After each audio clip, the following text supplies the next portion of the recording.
కల్కి మూవీలో కర్ణ ఇంట్రడక్షన్ భారతం కంటే పీక్స్ లో ఉంటుంది. భారతంలో కర్ణుడు సామాన్యుడు కాదు. తాను ఒక్క ఆయుధం ప్రయోగిస్తే అర్జునుడి రథం 2 అడుగులు వెనక్కి వెళుతుంది. ఏంటిది అని అడుగుతాడు అర్జునుడు. అప్పుడు కృష్ణుడు అర్జునుడితో ఇలా అంటాడు, ఓ ధనుంజయ, నీ రథం అగ్నిదేవుడి వరం, కాపాడుతున్నది జెండాపై కపిరాజు, నడుపుతున్నది ముల్లోకాలను నడిపించే నేను. అయినా 2 అడుగులు వెనక్కి తోశాడంటే ఆలోచించు అర్జున, తాను సామాన్య యోధుడు కాదు. తన కళ్ళలో సూర్యుడి తేజస్సు, తన చేతిలో ఓటమి ఎరగని విజయ ధనస్సు, తన పేరు చరిత్ర మరిచిపోదు. అతడే సూర్యపుత్రుడైన కర్ణ. ఇది కృష్ణుడు తాను నడిపే రథంపై ఉన్న అర్జునుడికి చెప్పే నిజమైన భయం గొలిపించే మాటలు. మరి నిజంగానే కర్ణుడు అంతటి శక్తివంతుడా అంటే నిజమే. ఇక కల్కి సినిమాలో మొత్తం మూవీని నడిపించే పాత్ర అశ్వత్థామ. ఇతను పుట్టింది వీరులను తయారు చేసే ద్రోణాచార్యుడికి. కానీ అంతకంటే ఎక్కువగా పుట్టుకతోనే మణితో జన్మిస్తాడు అశ్వత్థామ. మరణం లేని వీరుడు, పాండవుల నాశనం కోరుకున్నవాడు, పాండవులను చంపేందుకు చివరి వరకు పోరాడిన యోధుడు. అప్పటికే తనను చంపేందుకు భీముడు కృష్ణార్జునులు వస్తుండగా తన దగ్గరున్న బ్రహ్మ శిరోనామక అస్త్రాన్ని వారిపైకి ప్రయోగిస్తాడు. ఇంతటి శక్తి ఎలా వచ్చిందంటే మాత్రం, ఒకటి పుట్టుకతో, రెండవది ద్రోణాచార్యుడు తండ్రి కావటం, తల్లి కృపి కావడం. తల మీద ఉన్న మణి వల్లే అతను చిరంజీవి అయ్యాడు. ప్రపంచంలో ఏ శక్తి అతనిని ఏమీ చేయలేదు. చివరకు కృష్ణుడు కూడా శాపం పెట్టగలడు కానీ చంపలేడు. శక్తిహీనుడిని చేయగలడు కానీ అతను ఏమీ చేయలేడు. ఎందుకంటే మణి అతనికి ఎక్కడా లేని శక్తి ఇచ్చింది. ఎవరైనా తల్లి గర్భంలో నుంచి పుట్టగానే ఏడుస్తారు. కానీ అశ్వత్థామ తన తల్లి కృపి కడుపులో నుంచి బయటకు రాగానే విశ్వం మొత్తం 4 దిక్కులు పెక్కుటిల్లేలా గుర్రంలా బేకరంగా సకిలిస్తాడు. అంటే అశ్వత్థామ అనేవాడు పుట్టాడు, సకల శక్తివంతుడు వచ్చాడు, మీరు తెలుసుకోండని పుట్టకతోనే విశ్వానికి కళ్ళు తెరవకముందే చెప్పిన వ్యక్తి అశ్వత్థామ. అందుకే అతనికి అశ్వత్థామ అని పేరు పెట్టాడు తండ్రి. ఇక తండ్రైన ద్రోణుడి దగ్గర సకల విద్యలు నేర్చుకున్నాడు. పుట్టుకతో వచ్చిన మణిశక్తితో అహంభావిగా మారుతాడు. తండ్రి ఒద్దెకగా ఉండాలని చెప్పినా కూడా వినేవాడు కాదు. నువ్వు ప్రపంచంలోనే శక్తివంతుడివని తల్లి కృపి రోజు నూరిపోసేది. ఇక మేనమామ కృపుడు తన మేనల్లుడి శక్తిని అనుక్షణం గుర్తు చేసి అహంభావిలా తయారు చేశాడు. చివరికి కోపిష్ఠులా మారిపోతాడు అశ్వత్థామ. అదే ద్రోణాచార్యుడికి నచ్చేది కాదు. కానీ కొడుకంటే ప్రాణం. శ్రీకృష్ణుడిని కూడా తన అస్త్రాలతో చంపే శక్తి ఉందని నమ్మే వ్యక్తి. నిజంగానే అశ్వత్థామ దగ్గరున్న అస్త్రాల వల్ల శ్రీకృష్ణుడు అర్జునుడు మసైపోయేవారే. కానీ వాటికి విరుగుడు తెలిసిన దేవుడు శ్రీకృష్ణుడు. అందుకే పాండవులను కాపాడాడు. కురుక్షేత్రంలో మొదట నారాయణాస్త్రం ప్రయోగిస్తాడు అశ్వత్థామ. దానికి విరుగుడు చెబుతాడు శ్రీకృష్ణుడు. ఆ తర్వాత ఆగ్నేయాస్త్రాన్ని ప్రయోగిస్తాడు. ఈసారి పాండవులు నాశనమైపోతారని కృష్ణుడు అర్జునుడు కూడా మెగలరు అనుకుంటాడు. నిజంగానే దుర్యోధనుని ప్రోద్బలంతో ఆగ్నేయాస్త్రాన్ని వేస్తాడు. మొత్తం విశ్వమే మంటల్లో కాలిపోయిందా అనేంతగా వినాశనాన్ని సృష్టిస్తాడు అశ్వత్థామ. ఆ అగ్నికెలల్లో పాండవసేన మొత్తం కాలిపోతుంది. అప్పుడు శ్రీకృష్ణుడు కూడా హతాశుడవుతాడు. కానీ అర్జునుడిని కాపాడుతాడు కృష్ణుడు. అప్పుడే స్వరలోకాలను నడిపే తననే ఇబ్బంది పెట్టాడని ఒక్కసారిగా అశ్వత్థామ తలపై ఉన్న మణివైపు కోపంగా చూస్తాడు శ్రీకృష్ణుడు. అప్పుడే పరిస్థితి గమనించిన వ్యాసుడు అక్కడికి వస్తాడు. ఏంటి కృష్ణ, భయపడ్డావా? భూలోక వీరుడైన అర్జునుడు వణికిపోయాడు.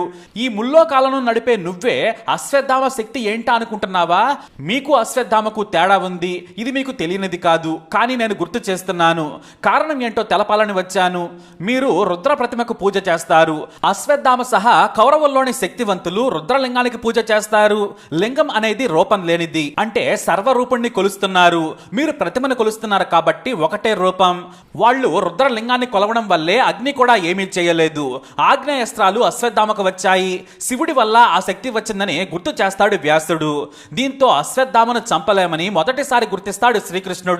యుద్ధం చేసి ఆపగలం కానీ అశ్వత్థామను చంపలేమని మొదటిసారి అతని శక్తి గురించి కృష్ణార్జునులకు తెలుస్తుంది. తనకు అవసరమైనప్పుడు, కోపం వచ్చినప్పుడు అశ్వత్థామ వెంటనే రుద్రుడిని ప్రార్థిస్తాడు. కఠోరంగా పిలుస్తాడు. అతని రుద్రచరణాల దాటికి అగ్ని పుడుతుంది. అప్పుడు ఏకంగా తన తండ్రిని చంపిన పాండవులను నేను ఏమీ చేయలేకపోతున్నానని అంటాడు. అప్పుడు ఓ పెద్ద అగ్నిగోళం ఏర్పడుతుంది. ఆ అగ్నికెలల్లోనే కూర్చొని తపస్సు చేయడంతో ఏకంగా మహాదేవుడే వచ్చి ఖడ్గాన్నిస్తాడు. కాబట్టి అశ్వత్థామ మహాభారతంలో చాలా కీలకమైన వ్యక్తి. తండ్రిని చంపిన దృష్టద్యుమ్నుడిని జుట్టు పట్టుకుని మేకను కోసినట్లు కోసి పగ తీర్చుకున్న కొడుకుగా అశ్వత్థామకు పేరుంది. ఎందుకంటే ద్రోణాచార్యుడికి కొడుకు అశ్వత్థామ అంటే ప్రాణం. అతను చనిపోయాడని ధర్మరాజు అబద్ధమాటంతో కొడుకు లేని ఈ భూమి మీద నేను ఉండను, ఎవరి కోసం ఈ యుద్ధం చెయ్యాలని అస్త్ర సన్యాసం చేసి రథం దిగుతాడు. ఇక ద్రోణాచార్యుడి చేతిలో విల్లు ఉంటే ఎవ్వరూ ఏమీ చేయలేరు. ఎందుకంటే అందరికీ విద్య నేర్పింది అతనే. అందుకే అస్త్రాలు లేని సమయం చూసి తన గురువైన ద్రోణుడిని చంపుతాడు దృష్టద్యుమ్నుడు. దీంతో తన తండ్రిని చంపినందుకు పగ తీర్చుకుంటాడు అశ్వత్థామ. ఇక చివరకు తన దగ్గరున్న అస్త్రాన్ని కూడా ప్రయోగించి పాండవులు కృష్ణుడిని కూడా చంపాలనుకుంటాడు. అయితే బ్రహ్మ శిరోనామక అస్త్రం వలన సృష్టి నాశనం అవుతుందని వ్యాసుడు కృష్ణుడు చెబితే ఉత్తర గర్భం మీదకు మళ్లిస్తాడు. ఎందుకంటే పాండవుల చివరి వంశోద్ధారకుడు ఉత్తర గర్భంలోనే ఉంటాడు. అతనిని చంపితే పాండవులు నాశనమైనట్లని చెప్పడంతో ఉత్తర గర్భం మీదకు మళ్లిస్తాడు. ఇక చివరకు శ్రీకృష్ణుడు ఆగ్రహానికి గురవుతాడు. కృష్ణుడు అశ్వత్థామ తల మీద ఉన్న మణిని తీసుకుంటాడు. ఎందుకంటే ఆ మణి ఉన్నంత కాలం ఎవ్వరూ అతనిని ఏమీ చేయలేరు, చివరకు తాను కూడా. అందుకే శపించి పంపించేస్తాడు. మొత్తానికి ఇది అశ్వత్థామ కథ. కానీ కల్కి సినిమాలో పోరాడుతూ అలసిపోయి ఓటమి అంచనా ఉన్న అశ్వత్థామకు సాయం చేసేందుకు వస్తాడు కర్ణుడు. మరి అశ్వత్థామకు కర్ణుడికి ఉన్న స్నేహం ఏంటో కూడా చూద్దాం. ఎందుకంటే కృష్ణార్జునులను వణికించిన మొదటి వ్యక్తి కర్ణుడు, ఆ తర్వాత అశ్వత్థామ. ఈ రెండు పవర్ఫుల్ క్యారెక్టర్లతో ఫిక్షన్ ను జోడించి కల్కిని గొప్పగా తీశాడు దర్శకుడు నాగ్ అశ్విన్. మరి కర్ణుడు ఎవరు? అశ్వత్థామకు అతనికి ఉన్న స్నేహం ఏంటి? ఎందుకు కర్ణుడు ఆలస్యంగా వచ్చినా మిత్రమా అంటాడనేది చూద్దాం. కర్ణుడు కుంతి కోరుకోకుండానే పుట్టాడు. దుర్వాస మహర్షి ఒక రోజున కుంతి చేసిన సత్కారాలు చూసి మురిసిపోతాడు. అప్పుడు ఆయన ఓ మంత్రం చెబుతాడు. కుంతి, ఈ మంత్రాన్ని నువ్వు చదివితే ఏ దేవుణ్ణి కోరుకుంటే ఆ దేవుడు వచ్చి నీకు కొడుకుని ప్రసాదిస్తాడని దీవించి వెళతాడు. కానీ కుంతి నమ్మదు. నిజంగానే ఈ మంత్రానికి అంత శక్తి ఉందా అని ఎదురుగా ఆకాశంలో సూర్యుడు కనిపిస్తూ ఉండడంతో సూర్యుడిని మనసులో భర్తగా అనుకొని మంత్రం జపిస్తుంది. అంటే వెంటనే సూర్యుడి ప్రత్యక్షమవుతాడు. కోరుకోకపోయినా సూర్యుడి వల్ల గర్భం దాలుస్తుంది కుంతి. అలా కవచ కుండాలతో కొడుకు పుడతాడు. కానీ పెళ్లి కాకముందే తల్లైందని తెలిస్తే పరువు పోతుందని ఓ పెట్టెలో కర్ణుడిని ఉంచి నదిలో వదిలేస్తుంది కుంతి. దీంతో తన బాధ తగ్గిందనుకుంటుంది. ఇక పెట్టెలో ఉన్న ఆ చిన్నారి కర్ణుడిని ఓ సుతుడు చూస్తాడు. పిల్లలు లేని తమకు ఆ దేవుడే ఇచ్చాడని తన భార్య రాధికిచ్చి పెంచుకుందామని చెబుతాడు. అలా కర్ణుడు సుతుడి కొడుకుగా పెరుగుతాడు. అయితే చిన్నప్పటి నుంచి తనకు విలువిద్య అంటే చాలా ఇష్టం. తనకు తానుగా ఎంతో కష్టపడి నేర్చుకుంటాడు. కానీ ద్రోణాచార్యుడనే మహాగురువు ఉన్నాడు. అతని దగ్గర అర్జునుడు సహా చాలా మంది నేర్చుకుంటున్నారని తెలుసుకుంటాడు. వెళ్ళి తనకు కూడా విలువిద్య నేర్పమని ద్రోణాచార్యుడిని అడుగుతాడు. కానీ అతని తండ్రి సుతుడని తెలుసుకొని తాను నీకు విలువిద్య నేర్పనని వెళ్ళగొట్టేస్తాడు. దీంతో ఎంతో నిరాశకు గురైన కర్ణుడు చివరకు పరశురాముడి కాళ్ల మీద పడి నాకు విలువిద్య నేర్పమని ప్రాధేయపడతాడు. అతని ఆకాంక్ష, గురువు పట్ల శ్రద్ధను చూసి కులం కూడా అడగకుండానే అన్ని విద్యలు నేర్పుతాడు. ఎంతలా అంటే ద్రోణాచార్యుడిని మించి. ఇక సూర్యుడి కొడుకుగా అతనికి కవచకుండలాలు అదనపు శక్తి. ప్రపంచంలో ఏ ఒక్కరూ కూడా ఓడించలేని వీరుడుగా మారుతాడు. ఆ తర్వాత దుర్యోధనుడితో మంచి స్నేహం ఏర్పడుతుంది. ఎంతలా అంటే దుర్యోధనుడు తన స్నేహితుడైన కర్ణుడి కోసం ఏమైనా చేయాలనుకుంటాడు. అందుకు కర్ణుడు తాను సుతుడని తెలిసినా కూడా తనతో స్నేహం చేసిన కౌరవ యువరాజు కోసం ప్రాణమైనా ఇవ్వాలనుకుంటాడు. అంతేకాదు భారతంలోనే మంచి స్నేహితులుగా దుర్యోధనుడు, కర్ణుడు పేరు తెచ్చుకుంటారు. కానీ దుర్యోధనుడి సావాసం కర్ణుడిని చెడగొడుతుంది. అన్యాయమైన సరే నా స్నేహితుడి కోసం ఏమైనా చేస్తానంటాడు. ఇంతలో తన తల్లి కుంతీదేవి అని తెలుస్తుంది. తాను పాండవ వంశానికి చెందిన వాడిని కూడా తెలుసుకుంటాడు కర్ణుడు. అయినా కూడా గొప్పగా ఏమీ అనుకోడు. ఎందుకంటే తాను విశ్వంలోనే గొప్ప వీరుడిగా పేరు తెచ్చుకుంటాడు. అయితే కురుక్షేత్ర యుద్ధ సమయంలో తన ప్రాణ స్నేహితుడైన దుర్యోధనుడి వైపు నిలుస్తాడు కర్ణుడు. అతని శక్తి కృష్ణుడికి తెలుసు. కర్ణుడు తలుచుకుంటే అర్జునుడిని చంపుతాడు. పాండవులు ఓడిపోతారని భయపడతాడు. చివరకు శ్రీకృష్ణుడే స్వయంగా వెళ్ళి నువ్వు సుతపుత్రుడివి కావు, పాండురాజు కొడుకువి, నీ సోదరుల వైపు రమ్మని చెబుతాడు. నువ్వు పాండవుల వైపు ఉంటే వారిని ఎవరు ఓడించరని నచ్చజెప్పే ప్రయత్నం చేసినా కూడా వినడు. నాకు స్నేహం ముఖ్యం కృష్ణ, నా ప్రాణం గురించి నేనెప్పుడూ ఆలోచించలేదు. నా స్నేహితుడైన దుర్యోధనుడి ప్రాణం గురించి ఆలోచిస్తాను. మాట ఇచ్చిన నా స్నేహితుడిని మోసం చేయలేను. విజయమైన వీరస్వర్గమైన నా స్నేహితుడు దుర్యోధనుడితోనే అని చెబుతాడు. దీంతో శ్రీకృష్ణుడు కూడా ఏమీ మాట్లాడక వెళ్ళిపోతాడు. అయితే చివరకు తన కొడుకులను కాపాడుకునేందుకు కుంతీదేవి వస్తుంది. కానీ కర్ణుడిపై ప్రేమతో కాదు. కర్ణుడు మహాబలుడు, పరశురాముడి దగ్గర విలువిద్య నేర్చుకున్న కవచకుండలనున్న గొప్ప యోధుడని భయపడుతుంది. కాబట్టి ఆమె కూడా తన సోదరుల వైపు రమ్మని కోరేందుకు కర్ణుడి దగ్గరకు వెళుతుంది కుంతి. జపం చేసుకుంటున్న కర్ణుడు మొదటిసారి తల్లి కుంతిని చూస్తాడు. నమస్కరించి ఏ పని మీద వచ్చావని అడుగుతాడు. కుంతీదేవి భారమైన మాటలతో నువ్వు నా కొడుకు అని చెబుతుంది. నువ్వు సుతుడి కొడుకువి కాదు, రాధ నీ తల్లి కాదు. నా మాటను నువ్వు నమ్మాలి. నీ తమ్ముళ్ళని తెలియక పాండవుల మీద కోపం పెంచుకున్నావు. అర్జునుడు, పాండవులంతా సొంత శక్తితో సంపాదించిన రాజ్యాన్ని వారు తీసుకున్నారు. కాబట్టి నువ్వు నీ తమ్ముళ్ళ వైపుకు రా, నువ్వే రాజుగా ఉండొచ్చని కుంతి బ్రతిమలాడుతోంది. కానీ కర్ణుడు మాత్రం అమ్మా అని మొదటిసారి పిలుస్తూనే నీ మాటలు నేను వినను, నమ్మను అంటాడు. నువ్వు నాకు మహాపాపం చేశావు. బహుశా ఎంత తక్కువ వారైనా కూడా కొడుకుని నదిలో అలా వదిలయ్యారు.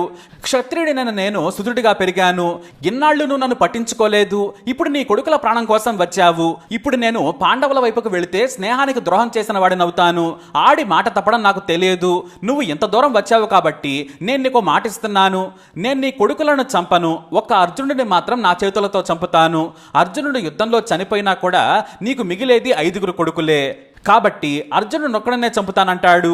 అప్పుడు కుంతీదేవి ఏమీ మాట్లాడకుండా కొడుకుని కౌగిలించుకుంటుంది. కౌరవులు నాశనం అవుతారని శపిస్తూనే నీకు శుభం కలుగుగాక అని దీవిస్తుంది. కర్ణుడు ఆమె పాదాలకు నమస్కరించగా ఆమె దీవించి వెళ్ళిపోతుంది. అయితే ఇక యుద్ధం మొదలవుతుందనగా కర్ణుడి కలలో తన తండ్రైన సూర్యుడి వస్తాడు. రేపు బ్రాహ్మణ రూపంలో నీ ముందుకు ఇంద్రుడు వస్తాడు. తన కొడుకు అర్జునుడిని కాపాడుకునేందుకు నీ కవచ కుండలాలు అడుగుతాడు. నువ్వు బ్రాహ్మణులు ఏది అడిగినా ఇచ్చేయి, కానీ ఇంద్రుడి మాయావి కాబట్టి నువ్వు ఇవ్వద్దు, కవచ కుండలాలు ఉంటే నిన్ను చంపేవాడు ఉండడు, కాబట్టి జాగ్రత్త అని చెబుతాడు సూర్యుడు. కానీ కర్ణుడు మాత్రం బ్రాహ్మణుడు అడిగితే నేను ఇవ్వకుండా ఎలా ఉంటాను, ఖచ్చితంగా ఇస్తాను, మాట తప్పడం నాకు తెలియదంటాడు. కానీ సూర్యుడు మాత్రం తన బిడ్డను రక్షించుకునేందుకు ఎన్నో మంచి మాటలు చెబుతూ ఉంటాడు. మాయా రూపంలో వచ్చిన వాడికి నువ్వు ఇవ్వడం సరికాదన్నా కూడా కర్ణుడు వినడు. ఇక తెల్లవారగానే కర్ణుడికి ఎదురుగా బ్రాహ్మణ రూపంలో ఉన్న ఇంద్రుడు ఉంటాడు. తన కొడుకైన అర్జునుడి ప్రాణం కోసం తప్పించి వస్తాడని తన తండ్రి చెప్పినట్లే జరిగిందని నవ్వుకుంటాడు కర్ణుడు. భిక్షాందేహి అంటాడు ఇంద్రుడు. అది విని కర్ణుడు లేచి బ్రాహ్మణుడి కాళ్లకు మొక్కి పూజలు చేస్తాడు. నీకు ఏం కావాలి, భూముల, గోవుల, ఆస్తుల, ఏమి కావాలి స్వామి అంటాడు కర్ణుడు. నాకు ఏమి వద్దు, నీ కవచము కుండలాలు కావాలి, వాటిని కోసివ్వమని అడుగుతాడు. అవి కాకుండా ఇంకేమైనా అడుగు ఇస్తానంటాడు కర్ణుడు. లేదు, నాకు నీ కవచ కుండలాలే కావాలని పట్టుబడతాడు బ్రాహ్మణి రూపంలో ఉన్న ఇంద్రుడు. దేవా, నువ్వు ఇంద్రుడివని నాకు తెలుసు, నీ కొడుకు అర్జునుడి కోసం వచ్చావని కూడా తెలుసు, ఇలా కొడుకు ప్రాణం కోసం దిగజారి యాచకుడిలా రావడం నాకు నచ్చలేదు, అయినా సరే నా కవచ కుండలాలు కావాలన్నావు, నేను నీకు కవచ కుండలాలు ఇస్తాను, కాబట్టి దానికి నీ శక్తినివ్వమంటాడు కర్ణుడు. వెంటనే కర్ణుడి మనసును గ్రహించిన ఇంద్రుడు, నువ్వు దానిని ఒక్కడిని చంపడానికి మాత్రమే ఉపయోగించు, ఒకసారి ప్రయోగించగానే ఆ శక్తి వెనక్కి వచ్చేస్తుంది, అంటే నా దగ్గరకు వచ్చేస్తుంది అని అంటాడు ఇంద్రుడు. అలాగే మరో విషయం కూడా చెబుతాడు. అర్జునుడి పక్కన శ్రీకృష్ణుడు ఉన్నంతకాలం అతనిని చంపటం కుదరదని కూడా చెబుతాడు. అయినా సరే నా కవచ కుండలాలను తీసుకోమంటాడు కర్ణుడు. దీంతో పాండవులు సంబరాలు చేసుకుంటారు. కర్ణుడికి భయపడ్డ పాండవులు సంబరాల్లో మునిగి తేలి విజయం మనదేనని సంబరాలు చేసుకుంటారు. మరోవైపు కర్ణుడి వల్లే యుద్ధం గెలుస్తామనుకున్న కౌరవులు దుఃఖించడం మొదలు పెడతారు. చివరకు కవచ కుండలాలు లేకపోవడం వలన, శాపాల వలన కర్ణుడు చనిపోతాడు. అయితే అశ్వత్థామ కర్ణుడు కూడా మంచి స్నేహితులవుతారు. ఎందుకంటే దుర్యోధనుడు అధికంగా ప్రేమించే వ్యక్తి కర్ణుడు. దీంతో సహజంగానే అందరూ కూడా ఒక చోట స్నేహితులవుతారు. ఒకప్పుడు తన తండ్రి ద్రోణాచార్యుడు కర్ణుడికి విలువిద్యలు నేర్పేందుకు ఒప్పుకోడు. కానీ పరశురాముడి సాయంతో సొంతంగా శక్తిని పెంచుకొని పాండవులను సైతం ఓడించేంత శక్తివంతుడవుతాడు కర్ణుడు. ఇక కురుక్షేత్ర యుద్ధంలో కౌరవుల వైపే కర్ణుడు, అశ్వత్థామ ఉంటారు. కర్ణుడు చనిపోగా మణి వల్ల అశ్వత్థామ మరణం లేకుండా మణిని శ్రీకృష్ణుడికి ఇచ్చేసి అడవుల్లోకి వెళ్ళిపోతాడు. ఇది కర్ణుడు, అశ్వత్థామ కథ. ఈ స్టోరీపై మీ అభిప్రాయాన్ని కమెంట్ ద్వారా తెలియజేయండి. లైక్ చేయండి, షేర్ చేయండి, మా ఛానల్ని సబ్స్క్రైబ్ చేసుకోండి.